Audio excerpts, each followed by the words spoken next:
Everybody been lied to. All right? For years. I'm talking years. We have heard this story that Diddy didn't like the control verse, so he caught Kendrick Lamar at a VMA party, right? He threatened to pour a drink on Kendrick Lamar for claiming he was the king of New York, okay? And then J. Cole intervened and protected Kendrick Lamar and got into an altercation with Diddy, and the altercation between Cole's camp and Diddy's camp ensues, right? This is the story that people have been trying to tell, okay? Even though some of these things have been highly contested. But this is the story that a lot of people run with. You see what I'm saying? Well, guess what? Punch himself, and this is brought back up because G Malone had brought up the fact that Puff never pressed Kendrick. But then there's a tweet from last year where Punch is telling people, P. Diddy never pressed Kenny, bruh. P. Diddy never pressed Kendrick. And I'm bringing this up because that changes the dynamic of that story, and it changes the dynamic of the impact of the control verse. Who it really upset, what was really going on. Now it's like, okay, so if Cole and Kendrick's interaction wasn't about Diddy, what was it about? If Cole and Kendrick's interaction was not about Diddy, what was it about then? And this comes back to my theory that people in my comments are trying to tear me up for. In my video where I said Drake and J. Cole are the same person. Okay? A lot of people were trying to tear me up for the fact that I said J. Cole was the one who was also upset at the control verse. And when he approached Kendrick, he probably wasn't happy about the control verse. And probably talked to him about him not being happy about the control verse. And somehow that escalated into a situation with Puffy and J. Cole. Not that Diddy was pressing Kendrick and J. Cole stepped in the way.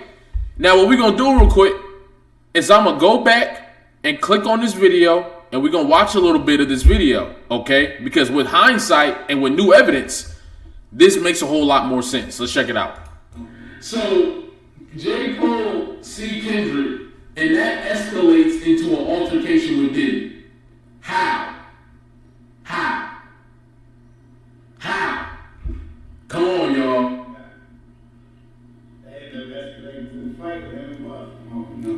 You gotta read between the lines. Bro. I'm sitting here trying to tell y'all, bro. So just to let y'all know, Punch ends up saying that all the light-skinned guys was mad at the control verse. I'm looking back. Who the only two light-skinned niggas that Kendrick talked about in the control verse? J. Cole and Drake. Okay? We know how Drake felt. We know how Pusha felt. We know how Meek felt. Now I want you to remember, Punch in his video says all the light-skinned niggas was mad. Then he names Pusha T, who had no problem. Meek Mill, who had no problem. Shit, even Mac Miller had no problem. Okay? But then, after mentioning them and saying they have no problem, when he gets to J. Cole, he doesn't say that he didn't have a problem. What he says was, J. Cole approached Kendrick, and that escalated into the situation with Puff. Let's take a look. Look at Paris King. My guy Cole seen that. Look. J. Cole see Kendrick. He looked like he knows. Come on, bro. Pete. So J. Cole seen Kendrick, and it escalates into the fight with him and Puff. But why didn't Punch say that J. Cole wasn't mad about the verse? He made sure to say that Pusha and Meek wasn't mad about the verse. Why didn't he say about the J. Cole? And also he said the light-skinned niggas was mad about the verse. So how come he won't say that J. Cole wasn't mad about the verse? Now some people say you thinking too deep. Y'all said the same thing when y'all tried to say the story was J. Cole stepped up for Kendrick. Y'all was wrong. And I'm not saying y'all specifically. I'm talking about the people in my comments who was trying to spread that narrative. Y'all was wrong. Once again, me using context clues, I came to a conclusion that made a lot of sense, and it's been proven correct. Okay? All these sources and stories, they can tell you whatever story they want. Sometimes they don't add up. And I'm glad that we've seen that's not the case. Now, okay, let's look into the story that's been put up on Sportskeeda. This is the story that's been going around. Did Diddy and Kendrick Lamar have beef? Former reportedly threatened to J. Cole's throat over interference in 2013. Sean Combs has had a long career in the rap industry with his debut track, Can't Nobody Hold Me Down, boom, boom, boom, whatever. Okay? In the verse, K. Dot referred to himself as the king of New York, which upset many New York rappers, including Puff Daddy, right? A month after Control's verse was released, Punch Henderson was invited to the R&B Money podcast on September 14th in an I Ain't Taking No Names segment of the episode. The president of Top Dog Entertainment was asked to recount a past incident that he found to be funny, right? The homie just did a song, pissed a lot of people off. Everybody was mad at it. When the song came out, he was overseas, then he came back to the States. The first place we stopped in was New York City, and the first thing we do is say, let's go to the club because we want to check the temperature, see what everybody was on. You feel what I'm saying? So they listen, they going to where motherfuckers is upset, okay? While no names were taken, parallels are drawn between the story and alleged altercation between Diddy, J. Cole, and Kendrick Lamar at the VMAs at the party in New York.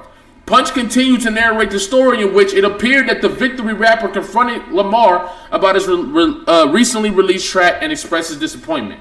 While K-Dot responded, the conversation went back and forth for a while, with J. Cole reportedly jumping into in defense of Lamar. The interference upended Diddy even further, reportedly causing a scuffle. Okay. He was like, if you ever say what you said to me earlier, I'll grab out. And he grabbed a bottle from the table and said, what you gonna do? Hit me in the head with a bottle? He was like, nah, I'm gonna break it on the table. I'm gonna cut your... Following the throat, their exchange became even more heated, recalled Punch, resulting in a physical fight between the two. Okay? So, this has nothing... What this says is, okay... And this is kind of different from what Punch is saying in the Curtis shit, right? A little bit. But nowhere does this say that Diddy was going after Kendrick and that J. Cole stepped in to save the day. Nowhere does it say that. Okay? It doesn't say that. So the fact that people ran with this narrative is crazy. What makes it even crazier is J. Cole has never put this narrative to sleep. That's all. J. Cole has never put this narrative to sleep. He's never gone out and said, you know what? I was not standing up for Kendrick Lamar. I just got into a situation with Cole. You see what I'm saying? And if we read it, let me make sure I'm reading this correctly. If I'm reading this correctly, right? There was just a conversation between Kendrick and Diddy. Okay? And it wasn't heated yet. It didn't even get to the point. I don't think it was heated at all. Okay, while K-Dot responded, the conversation went back and forth for a while, with J. Cole reportedly jumping into it in defense of Lamar. You see what I'm saying? But there's no need to defend Kendrick Lamar if he's not being pressed.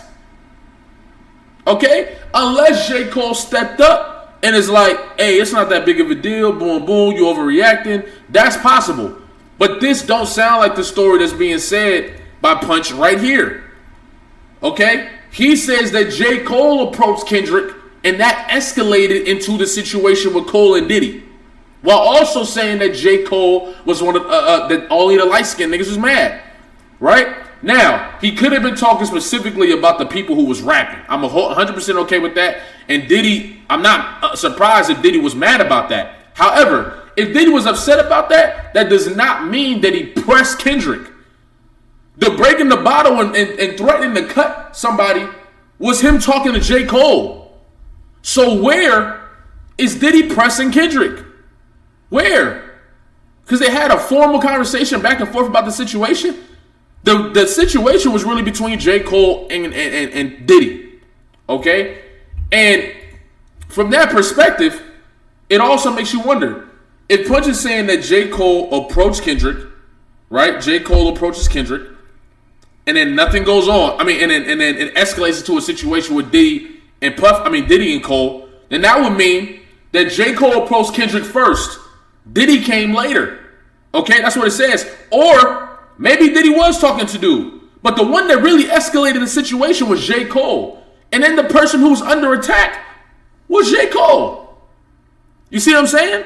So from that perspective, all this story going on about Diddy pressing Kendrick and all that, and J. Cole coming to save the day, I promise you if this is the case, J. Cole would have rapped about it. I promise you if this is the case, J. Cole would have rapped about it. I promise you if this is the case, there'd be more confirmation on this shit. You know how much confirmation we got on other Diddy altercations? Okay? And maybe nobody want to confirm it because some shit really got real. Nobody want to criminalize anybody or potentially put anybody in a compromised situation. I get that. But all I'm saying is, come on, y'all. Come on, y'all. They've been running with this story forever. Fans have been running this story forever, giving points to J. Cole, and J. Cole ain't never told that the story was false. He just ran with the culture cachet. You see what I'm saying? Diddy never pressed Kendrick. Bro asked him about this. Bro said he didn't like the verse. They went back and forth, apparently in this article, right? But the one thing that's in common from this article, what Punch is saying, because somebody leaving something out. The one thing that is the common between what Puff is saying, what Punch is saying, and what that article is saying, is that the escalation happened with Diddy and Cole. That Diddy and Kendrick never got into a heated conversation. So it makes me wonder, what is everybody leaving out? And my theory is that J. Cole also had an issue with the verse. Of course, some people gonna say, "Oh, you're reaching, boom, boom," but y'all said the same thing when you thought Puffy was the one that pressed Kendrick, and people run around with the story. You see what I'm saying? But hey, I just wanted to break that down, clear that up for y'all. You feel what I'm saying? Hopefully, I did a good enough job. Also, you love storytelling like Brenda's Got a Baby by Tupac or Sing About It by Kendrick Lamar. I promise you're going to love the vocal cords of a broken woman. It's only 3 minutes of your time. And I'm not saying that because I made it. I'm saying that based on how people talk about it. You see what I'm saying?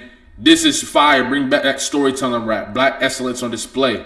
Doesn't matter if it's driven by good job. You see what I'm saying? Like, that's all I'm saying. The people love it, and I think you would love it. So check it out. It's only 3 minutes of your time. You know what I'm saying? Let me know what you think. It's a true story based on real events.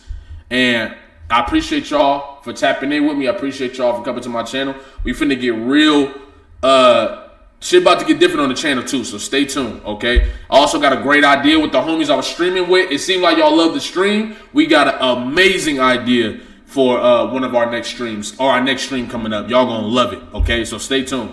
Love y'all. Have a